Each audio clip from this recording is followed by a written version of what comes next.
हाय दोस्तों, आज मैं आपको बीएससी सेकेंड ईयर का जो सेकंड पेपर है जिसको ऑर्गेनिक केमिस्ट्री कहते हैं ना, उसको हम सिखाएंगे। और हमने इसका मॉडल पेपर तैयार किया है जो 4 साल से लगातार क्वेश्चंस रिपीट हो रहे हैं। हमने उन क्वेश्चन को खूब अच्छा करके देखकर लिखा है और अकॉर्डिंग टू मी इसके अलावा कोई भी प्रश्न आपका आउट ऑफ नहीं जाएगा। आप इतने प्रश्न को अगर तैयार कर लेंगे तो समझ लो आपका पूरा का पूरा पेपर हल हो जाएगा। और जो हमारे पास क्वेश्चंस हैं दिए हुए लिखे हैं, जो हमने उन क्वेश्चंस को हमने अनसॉल्व्ड पेपर से अच्छा करके जानकारी लेके लिखा है। और एक चीज़ और हम आपको बता दें, जो ये सेकंड पेपर है देखो कहीं से भी आ सकता है, इसीलिए हम थोड़ा लॉन्ग प्रश्न थोड़े शॉर्ट प्रश्न को ज़्यादा कर दिए हैं। अगर आप इतने लॉन्ग इतने शॉर्ट प्रश्न को रेडी कर लेते हैं तो इससे आउट ऑफ नहीं जाने वाला है। देखो ये जो हमारी यूनिवर्सिटी है MJPRU बरेली, ठीक है, हमने उसके लिए आपको ये इम्पोर्टेंट प्रश्न दिया है। आगे जो भी है हमारे पास कोई भी यूनिवर्सिटी है उसके लिए हम वैलिड नहीं कर सकते, लेकिन MJPRU जो बरेली है उसके लिए 100% वैलिड है। ठीक है, अब हम आपको बताएंगे कि कौन कौन से प्रश्न हमने आपको दिए हैं। ठीक है, देखो ध्यान से आप लोग। देखो सबसे पहले हमने लाई से ग्लिसरॉल कैसे करके बनाएंगे हमने आपको पढ़ाया। स्पेंट लाई, स्पेंट लाई एक टॉपिक था, हमने उसके द्वारा पढ़ाया था स्पेंट लाई क्या होता है और स्पेंट लाई से ग्लिसरॉल को कैसे बनाएंगे और इसको कैसे करके कंसंट्रेट नहीं किया जा सकता है, हमने वो भी लिखाया था। और हमने उसमें बहुत सी केमिकल प्रॉपर्टीज लिखवाई थी जिसमें हमने टेम्परेचर में डिफरेंस था, 2 टेम्परेचर थे, हमने वो भी लिखाए थे। और हमने वहाँ पर हाइड्रोजन आयोडाइड से रिएक्शन भी करवाई थी। आप ये प्रश्न को खूब अच्छा करके पढ़ लें।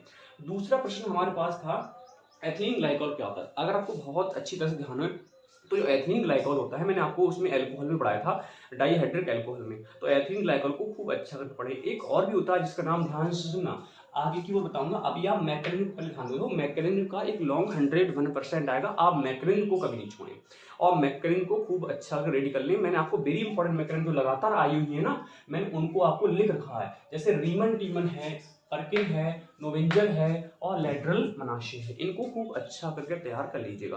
मैंने हालांकि बहुत सी मैकेनिज्म आपको करवाई है।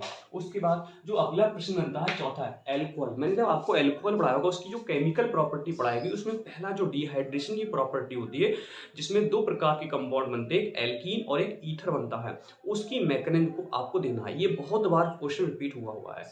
अगला प्रश्न क्या है लॉन्ग में, डाई एजिटाइजेशन क्या होता है, मैंने आपको लास्ट में पढ़ाया डाई एजिटाइजेशन क्या होता है और उसके द्वारा जो बेंजीन डाई एजोनियम क्लोराइड होता है उसको कैसे बनाएंगे और उसकी जो केमिकल प्रॉपर्टी में 10-12 लिखाई होंगी, उनको कैसे करें, जैसे नाइट्रोबेंजीन कैसे बनाएंगे हम, एजोबेंजीन कैसे बनाएंगे हम, तो उस प्रकार से आपको रिएक्शन पढ़नी है। देखो वहां पर एग्जाम में अगर डाइएटाइजेशन आता है कभी प्रश्न, तो ध्यान रखें जो केमिकल प्रॉपर्टीज होती हैं वो आपको दी होंगी, यही चीज बनानी है आपको। आगे क्वेश्चन क्या है, 1 डिग्री 2 डिग्री, ठीक है, 1 डिग्री और 2 डिग्री 3D एल्कोहल होता है, उसको मैंने अलग करने के लिए 3 विधियां या 3 मेथड लिए थे, जिसमें पहला मेथड था लुकास मेथड, दूसरा विक्टर मेयर मेथड, तीसरा ऑक्सीडेशन मेथड। लेकिन आपको 2 मेथड खूब अच्छा कर पढ़ना है, पहला लुकास मेथड और दूसरा कौन सा, दूसरा आपका विक्टर मेयर मेथड। अगला टॉपिक क्या है, इंफ्रारेड स्पेक्ट्रोस्कोपी क्या होती है, मैंने आपको पढ़ाया था। ये देखो ये टॉपिक बीएससी थर्ड ईयर में भी है। आपको इंफ्रारेड किसे कहते हैं आपको ये पढ़ना है, और इंफ्रारेड से हम क्या करेंगे, ऑर्गेनिक कंपाउंड की स्ट्रक्चर को कैसे बताएंगे। देखो आपको वहां पर बेंडिंग के बारे में पढ़ाया होगा इसी में हमने, ठीक है, और स्केचिंग के बारे में पढ़ाया होगा, फिर हमने वहां पर 1-2 एप्लीकेशन भी वहां पर लिखाए होंगे, आपको उस चीज को लिख के आना पड़ेगा। नेक्स्ट क्या है, एरोमेटिक एल्डिहाइड। देखो एरोमेटिक एल्डिहाइड क्या होता है, मैंने आपको बेंजल्डिहाइड को पढ़ाया था, जैसे बेंजीन के ऊपर CHO लगा देते थे हम लोग तो उसे बेंजल्डिहाइड कहते थे, तो उसको बनाने की विधि आपको लिखना है, उसकी फिजिकल उसकी केमिकल और प्रॉपर्टीज को लिखने आना है। अगला लॉन्ग क्या है, देखो 1 डिग्री 2 डिग्री एमीन। देखो आपको भी मैंने लास्ट में जो एमीन पढ़ाई थी उसमें मैंने 1 डिग्री 2 डिग्री 3 डिग्री को अलग करके बताया था, और उसमें आपको मैंने 2 मेथड लिखाए थे, इसका नाम था हॉफमैन मेथड और दूसरे का हिंसबर्ग मेथड, फिर मैंने उसकी रिकवरी भी करवाई थी, तो आपको वो चीज करके आनी पड़ेगी यहाँ पर। नेक्स्ट क्या है, देखो कार्बोनिल कंपाउंड जो यूनिट हमने पढ़ाई थी आपको, उसमें कार्बोनिल कंपाउंड क्या होते हैं मैंने वो पढ़ाया था, और फिर मैंने उसको बनाने की विधियां भी कराई थी, फिजिकल और केमिकल प्रॉपर्टी भी कराई, खूब अच्छा करके देखेंगे आप। नेक्स्ट क्या है, शॉर्ट क्वेश्चन पे जाते हैं। देखो शॉर्ट क्वेश्चन में पिनाकोलिन रीअरेंजमेंट रिएक्शन 101% इंपॉर्टेंट है, ये हमको खूब अच्छा कर पढ़ के जाएंगे चीज को। नेक्स्ट क्या है, बियर लेमर्ट लॉ। देखो मैंने स्पेक्ट्रोस्कोपी में बियर लेमर्ट लॉ पढ़ाया था, आप खूब अच्छा करके इसको भी पढ़ेंगे सेकंड पेपर में। देखो जी सेल विधि, मैंने कुछ दिन पहले ही जी सेल विधि से मिथॉक्सी और इथॉक्सी जो समूह होते हैं उनका आकलन करना सिखाया था, कैसे करेंगे। बहुत इंपॉर्टेंट क्वेश्चन ये भी है। अगला देखो, इपॉक्साइड भी बहुत ज़्यादा इंपॉर्टेंट है। इपॉक्साइड को खूब अच्छा करके आप पढ़ेंगे इपॉक्साइड को। दूसरी एक चीज़ और भी है, मैंने आपको एक जगह TNT पढ़ाई थी, ट्राई नाइट्रोटोलिन, और एक जगह TNV या ट्राई नाइट्रोवेंजीन पढ़ाई थी। तो आप TNV या नाइट्रोवेंजीन होता है उसको ध्यान से पढ़ेंगे, ठीक है। नाइट्रोवेंजीन अलग टॉपिक है, TNT अलग है, TNV अलग है। नेक्स्ट क्या है, मैंने कुछ दिन पहले ही alpha beta gamma hydroxy acid के हीट इफेक्ट सिखाया था। मैंने वहां पर कहा होगा, अगर कोई अल्फा हाइड्रोक्सी एसिड है, अगर हम उसको हीट करते हैं तो उसके 2 मॉलिक्यूल्स आपस में कंबाइन करेंगे और एक एरोमेटिक, ये एक साइक्लिक संरचना देंगे। उसके बाद जो बीटा वाला था, मैंने उसको कहा बीटा को अगर हीट करेंगे तो एक अनसैचुरेटेड कंपाउंड का फॉर्मेशन करेगा। मैंने गामा लिखा, जब इसको हम हीट करेंगे तो ये भी साइक्लिक स्ट्रक्चर देगा, लेकिन ये एक मॉलिक्यूल में ही दे देगा, ये 2 मॉलिक्यूल में देगा। उसके बाद यूरिया पर हीट के एक्शन को मतलब यूरिया पर हीट के एक्शन को एक्शन करना, ये क्वेश्चन भी बहुत बार पूछा गया है। नेक्स्ट क्या है, हुक्का नियम। बहुत इंपॉर्टेंट प्रश्न है हुक्का नियम, आप हुक्का नियम को अच्छा से देख के जाएंगे।